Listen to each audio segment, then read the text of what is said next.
Hello everyone, মই আকৌ আহিলো আপোনালোকৰ মাজলৈ নতুন ব্লগ এটা লৈ আৰু আজি মই আপোনালোকক নতুন বিশেষ এটা জেগালৈ লৈ যাম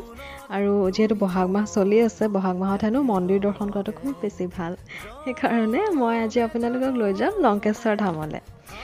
আৰু তাত আমি ৰুদ্ৰাক্ষ দেৱতাক দৰ্শন কৰিমগে আৰু সেইকাৰণে আপোনালোকো মোৰ লগতে আহক আমি লংকেশ্বৰ মন্দিৰ দৰ্শন কৰোগে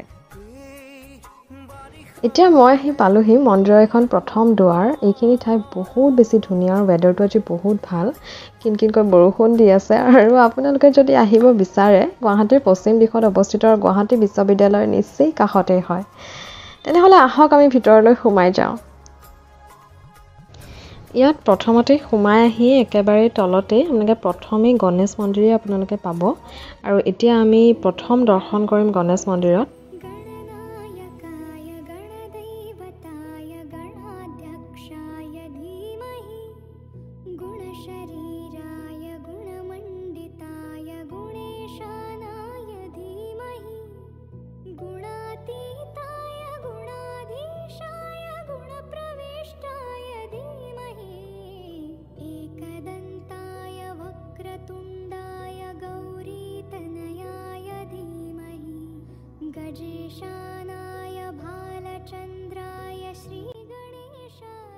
এতিয়া আমি ইয়াতে চাকি আৰু শৰাই আগবঢ়াই সেৱা সৎকাৰ কৰি ওপৰলৈ ৰুদ্ৰাক্ষ দেৱতাৰ ওচৰলৈ যাওঁ বুলি ওলালো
তেওঁৰ এটা কিতাপ অৱতাৰে ধৰিছিল তেওঁ এটা সেই ৰূপ দিছে ইয়াতে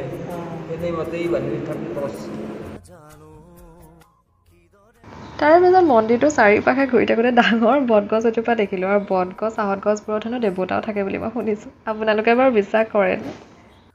তাৰপিছত আমি মন্দিৰটোৰ কাষতে আধা ঘণ্টামান বহিলোঁ এনেকুৱা লাগি আছিলে যেন আশ্ৰমত মই বহি আছোঁ ইমান বেছি ভাল লাগিছিলে বহি আৰু মোৰ মানে মনত এতিয়াও এটা কুৱেশ্যন হৈ আছে যে দিনত যিয়েই নহওক ৰাতি হ'লে ইমান ওখ কৈলাশ পৰ্বতৰ দৰে শিলটোৰ ওপৰত নিজান ঠাইত কেনেকৈ মানুহ বাৰু থাকিব পাৰে ইমান গছ গছনি প্ৰকৃতিৰ মাজত ইমান ওখ শিলৰ ওপৰত গুৱাহাটীৰ এডোখৰ ঠাইত এনেকৈ যে থাকিবলৈ লৈছে ভাবিবলৈ আচৰিত লাগে নহয়নে